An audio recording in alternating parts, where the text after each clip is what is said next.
Perjalanan telah dimulai. Aku tak ingin melewatkan setiap jejak kisahnya kali ini. Aku mendengar bahwa 100 tahun lalu di tanah Pasemah pernah ditanam benih iman Katolik pertama kali. Kata beberapa sahabat, daerah yang terletak di punggung Bukit Barisan memiliki pemandangan yang indah dan alam yang mempesona. Seperti kebanyakan dataran tinggi lainnya, udara di sana pasti sejuk. Aku berharap kereta segera membawaku ke sana. Tak sabar aku ingin melihat Tanjung Sakti, tempat pertama gereja ada di bagian selatan Sumatera.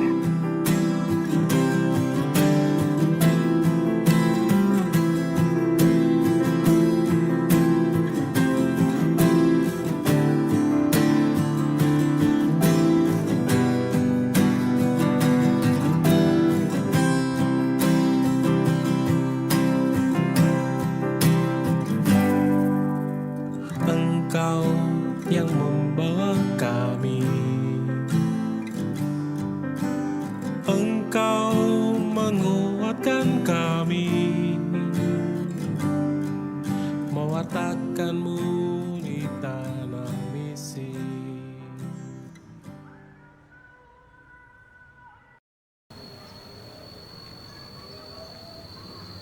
Selamat sore Romo. Oh, selamat sore, Fit. Iya Romo. Bagaimana? Dari mana ini? Lumayan panjang perjalanan dari Palembang Romo. Luar biasa, mantap. Iya. Ini dengan Romo Rio ya Romo ya? Betul Oke, sekali. Romo. Selamat datang. Ayo, mari Oh iya, kita boleh, ke Romo. pastoran. Iya Romo. Kebetulan saya juga tidak terlalu banyak kegiatan. Iya. Ya, mari. Oke Romo. Naik apa? Naik kereta tadi Romo. Naik kereta. Kok kamu ngambilnya sedikit sekali, Fit? Aduh banyak sekali. Nggak enak ya saudara. makanan desa? Enak Romo, ini ada petenya, saya ambil banyak petenya, suka pete Romo. Oh, kamu cantik-cantik suka pete ya. Beginilah, Fit, makanan di desa. Ada tempe, ada sayur-sayuran yang diambil dari kebun sendiri. Romo. Jadi seperti inilah suasana di paroki desa. Kalau di desa itu ya kadang ada yang ngirim, ada ya tidak. Yang jelas makanannya sederhana. Nah, nikmati, makan yang banyak supaya besok pagi kita bisa alan-alan atau jalan-jalan. Alan-alan, jalan-jalan. Oke Romo, ditunggu ya Di besok. sini tuh luar biasa, alamnya bagus, tempat wisatanya banyak. Lalu kalau kita mau cari tempat udara yang dingin, kita ke Gunung Teh di Dengkul. Wih, oke Romo, Maka ditunggu. makan yang banyak, nanti habis ini habis, ambil lagi. Jangan dibilang ini makanan sederhana, tetapi ini makanan luar biasa.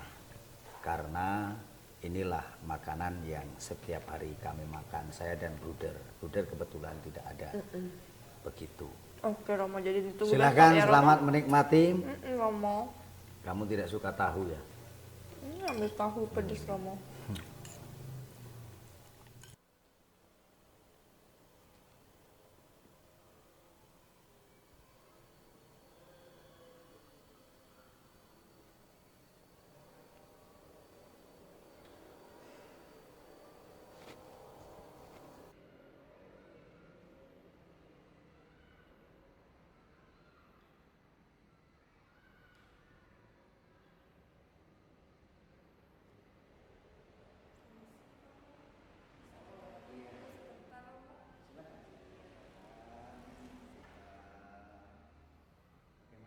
Ya Romo, mau tanya-tanya nih soal gereja Santo Mikael Tanjung Sakti ya Mo ya. Oh, boleh, Iya, boleh, Mo. Mau nanya nih, emang benar ya Mo ya, gereja ini merupakan gereja yang tertua di Sumatera Selatan? Betul, Fit. Bahwa ini adalah gereja paling tua di Sumatera bagian selatan. Jadi ini dibangun tahun 1926. Wah, 1926. 1926 Tahun segitu saya belum lahir Mo. setelah karya misi SCY. Tapi gereja ini dirintis itu sudah sejak sebelum tahun 1926, yaitu tahun 19 tahun 1888 oleh para Romo Yesuit.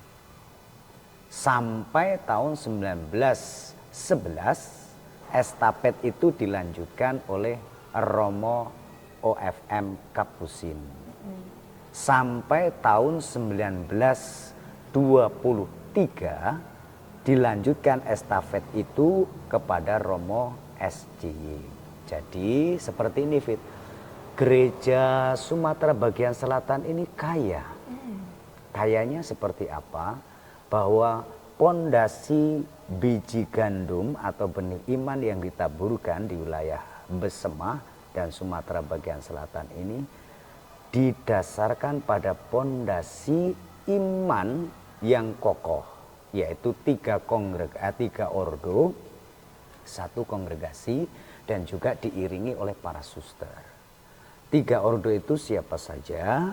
Pertama, menanamkan pengetahuan dan juga sikap ketaatan sebagai murid Kristus oleh Yesuit. Sejak tahun 1888 oleh Romo van Moers. Lalu itu saja tidak cukup. Tahun 1911 Romo van Hof OFM Kapusin datang meneruskan estafet. Berarti di situ kesaksian kesederhanaan diberikan kepada umat di tempat ini. Lalu sejak tahun 1924 estafet itu dilanjutkan kepada SJY. SJY berarti di situ ada kasih, ada belas kasih, dan lihatlah pondasi pengetahuan iman sudah, teladan kesederhanaan sudah. Lalu sekarang adalah bagaimana kasih hati yang sungguh-sungguh menyentuh ternyata membuahkan hasil. Dari tempat inilah lahir dua keuskupan. Keuskupan Agung Palembang, Keuskupan Tanjung Karang. Meskipun juga ada Keuskupan Pangkal Pinang, tetapi tidak terlalu begitu mendalam. Maka berarti di sini gereja ini sungguh luar biasa. Belum lagi para suster. Pertama suster belas kasih, lalu suster-suster hati kudus, HK, lalu dilanjutkan suster-suster Carolus Borromeus yaitu CB, lalu suster-suster FCH. Berarti di sini sungguh luar biasa. Sudah banyak ya suster-suster dan para romo yang berkarya di sini, dan ternyata di sini diawali oleh para imam Yesuit ya Romo. Iya. Jadi mereka itu datang dari Tapak Padri. Sudah pernah ke Bengkulu? Sudah Romo. Nah, itu adalah pelabuhan paling tua, Tapak Padri. Tapak Padri. Lalu bertumbuh ke tempat ini tahun 1923, Vikariat Batavia membentuk Vikariat Bengkulu. Baru SJY masuk. Dari Tapak Padri bertumbuhlah ke Talang Semut. Lalu juga di Pringsewu, dan tumbuhlah gereja yang luar biasa sampai sekarang. Oke, banyak sekali ya. Begitu. Secara singkatnya, Iya, Romo. mungkin secara mendalamnya bisa belajar sejarah. Romo sendiri juga belum paham tentang sejarah ini secara 100%. Begitu. Iya, tertarik banget ini mau belajar sejarah nih dari. Nah, kalau mau melihat sejarah itu mungkin baik kalau kita berkunjung ke Taman Misi. Oh, ada ya Romo ya? Taman Misi. Taman Misi itu adalah makam, Oh, bukan maka taman. Taman. Oh iya, Ya. saya kira taman Romo. Taman Misi itu adalah makam-makam para pendahulu yang dimakamkan di sana. Beberapa tokoh yang luar biasa untuk pertumbuhan gereja di tempat ini. Aduh, nggak sabar mau ke makam mau. Mari kita boleh. ke makam. Baik. Sambil juga mungkin mengamat-amati gereja di tempat ini. Kalau Vita melihat ini lantai yang sejak tahun 1926 ini. Oh, lantainya ya. Lalu Romo juga ya? bentuk-bentuk itu kan sebelum Vatikan kedua, yang tempat namanya Ambo Ambo. Itu namanya ambo. Lalu altarnya itu kan juga di sebelah sana itu altar. Oh iya. Altar yang sebelum Konsili Vatikan kedua. Lalu bangunan-bangunan ini belum ada perubahan sama sekali. Cuman lantai ini saja. Tapi lantai itu yang tetap Iya, asli. masih ini ya, Mo ya, masih asli Begitu. ya Romo ya. Ya. Ayo Iya. kita Oh, ke boleh, Taman Romo. Misi, Fit. Iya Romo. Di sini juga sepertinya dari dulu ya Romo. Kalau ya? ini yang lama. Iya. Jadi dulu itu ada misa di sini, ada misa di sana, ada misa di sana. Oke Romo.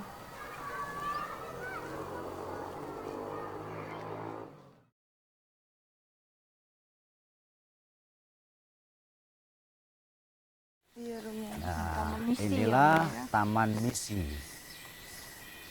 Taman Misi ini kalau bagi saya adalah martir-martir bisu. Martir bisu itu yang saya maksudkan adalah mereka ini tetap setia kepada Kristus sampai akhir hidup mereka. Iya Romo. Nah, kalau tadi Vita bertanya siapa-siapa saja yang sampai di sini. Sampai di sini dalam arti di Tanjung Sakti ini. Nah, untuk SC pertama yang dikirim oleh kongregasi SCY itu adalah Romo Hendrikus van Oort. Itu tahun 1924. Lalu juga Romo Stekelenburg dan juga Buder Felix. Tapi yang luar biasa adalah Romo van Oort. Ya boleh dikatakan cukup lama mulai berkarya di sini. Nah, berkaitan dengan Taman Misi, ini bukan hanya Romo yang dimakamkan di sini, tetapi juga awam yang tetap setia. Kalau Vita pernah mendengar di mana Jepang menduduki Indonesia, itu tahun 1940-an atau 42. Disinilah terjadi tragedi yang luar biasa. Dulu ketika para misionaris di sini ada 500 kakak 500 di Tanjung Sakti ini saja. Iya Romo. 500 kakak. Lalu ketika pendudukan Jepang, mereka diberi dua pilihan. Meninggalkan Katolik atau menjadi Katolik. Meninggalkan Katolik hidup, tetap setia, mati. Maka ada banyak orang Katolik yang pada masa Jepang itu hilang tanpa diketahui, bahkan keluarga besarnya yang ada di sini tidak tahu di mana dia dibunuh, di mana dia berada, di mana dia dimakamkan. Bahkan ada satu yang ditemukan itu di kebun kopi, dimakamkan 3 orang posisi duduk. Wah. Posisi duduk lalu dipindahkan di makam ini atau Taman Misi ini. Jadi mengapa saya mengatakan bahwa tempat ini adalah martir bisu, itu tadi alasannya. Jadi mereka yang setia berarti mereka harus menanggung kematian. Ada yang diketahui dan ada yang tidak diketahui, bahkan dimanapun dia berada sekarang itu tidak tahu. Iya ya Romo, kasihan sekali ya Romo yang tidak diketahui. Ya, begitulah. Mari kita lihat ke sana siapa-siapa saja yang dimakamkan di sini. Yang jelas ada Romo, ada suster, ada awam. Nah, nanti sampai sana saya akan jelaskan siapa yang dimakamkan di sini. Oh iya Romo, baiklah Romo. Iya Fit, tadi saya ngomong bahwa ada yang ditemukan makam duduk ya. Iya Romo. Yang dimakamkan di kebun kopi. Nah, ini salah satu, tapi saya tidak tahu di mana dimakamkan. Yang ditemukan pada masa setelah Jepang kembali ke tanah airnya dan Indonesia merdeka, ditemukan di kebun kopi 3 orang. Salah satunya itu dimakamkan di sini, posisi duduk. Ayo kita ke sana yuk. Oke, baik Romo.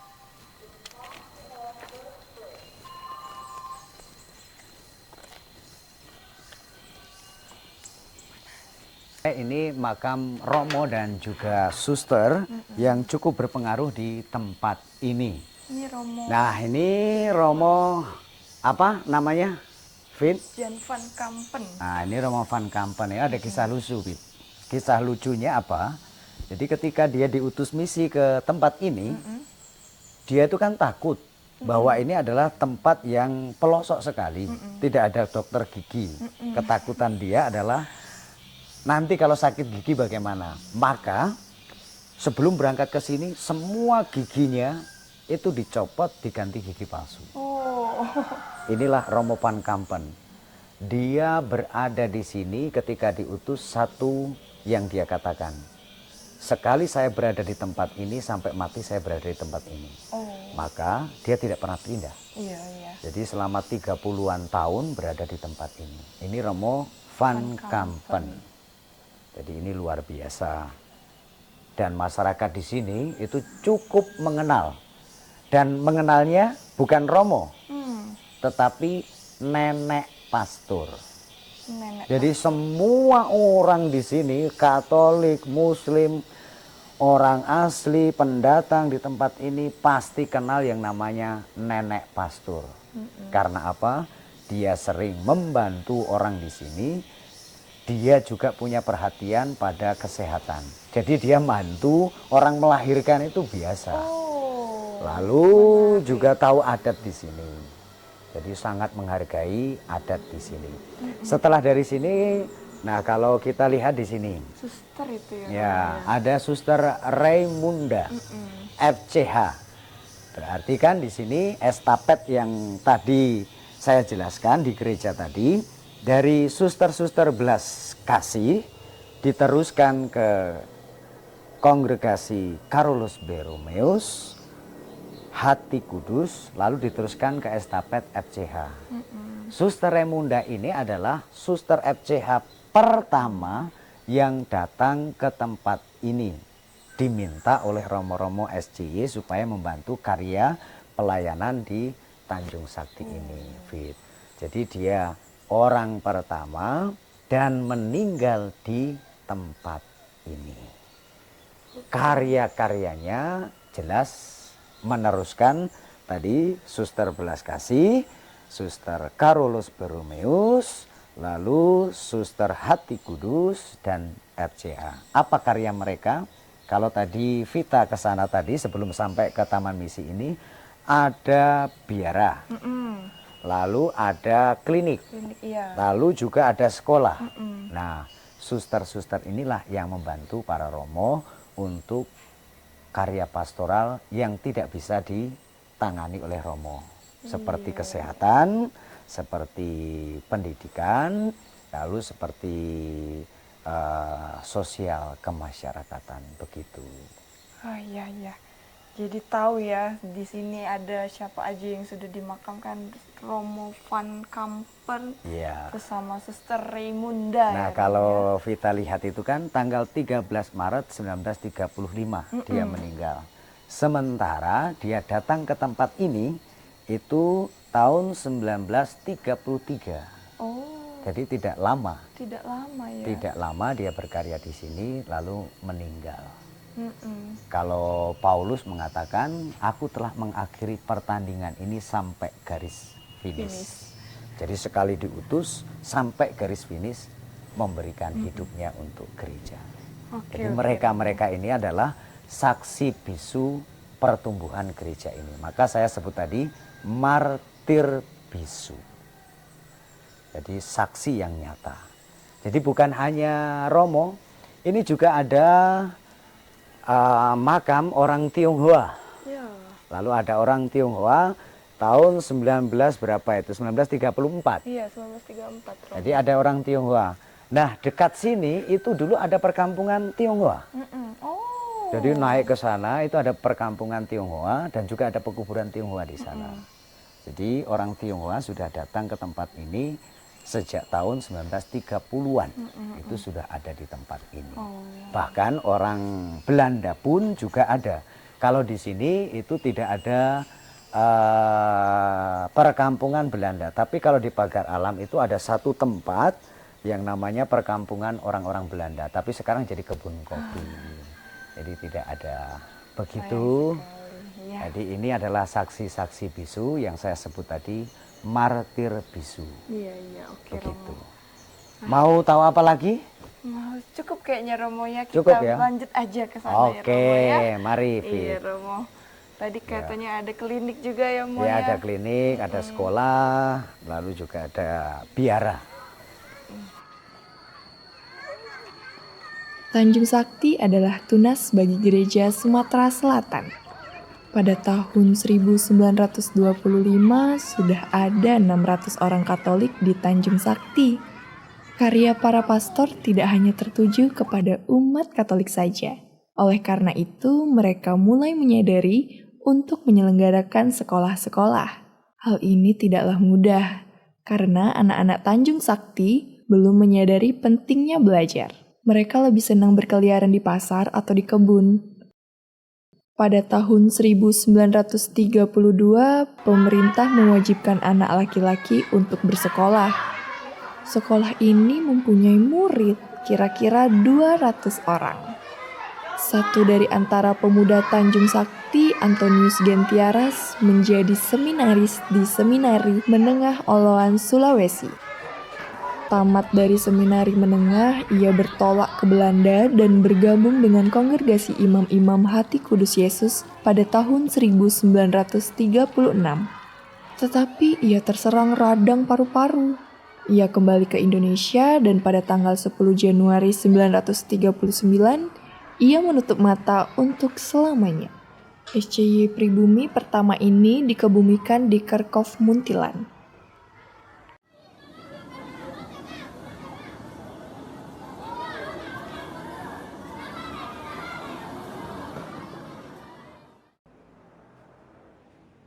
Para biarawan SCY yang melayani Tanjung Sakti datang silih berganti, mulai dari Romo J. van de Sangen SCY, Romo Konderman SCY, Romo H. Hermeling SCY, Bruder Skutel SCY, Bruder Geralkus SCY, Romo G. Kovacs SCY, sampai Romo Jan van Kampen SCY. Para misionaris ini silih berganti melayani daerah dingin di kaki Gunung Dempo dengan sepenuh hati dan semangat yang membara. Engkau yang membawa kami, Engkau menguatkan kami, mewatakanmu di tanah misi. Godaan serta rintangan telah Engkau tunjukkan. Para pastor dan bruder telah berhasil menanamkan nilai-nilai Kristen melalui sekolah dan balai pengobatan. Pos misi ini tidak pernah dilepaskan. Pengalaman yang diperoleh dari daerah ini telah membakar semangat para misionaris untuk memperluas daerah misi di Sumatera Selatan.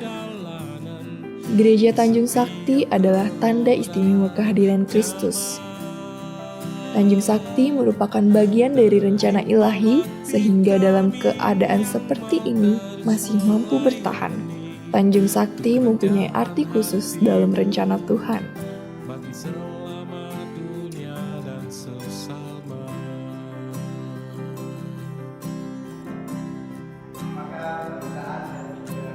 Hati Kudus Yesus, jadikanlah hati kami seperti hatimu. Biarkan hidup kami membalas cintamu. Tuhan tak pernah membiarkan karya baik dan setiap usaha yang dimulai dengan hati yang tulus. Benih iman yang telah ditanam kini telah tumbuh, berkembang, dan berbuah limpah. Karya gereja membawa kebaikan dan sukacita bagi banyak orang. Tak akan kusimpan sendiri cerita tentang Tanjung Sakti. Akan kukisahkan bahwa di sana banyak mutiara berharga.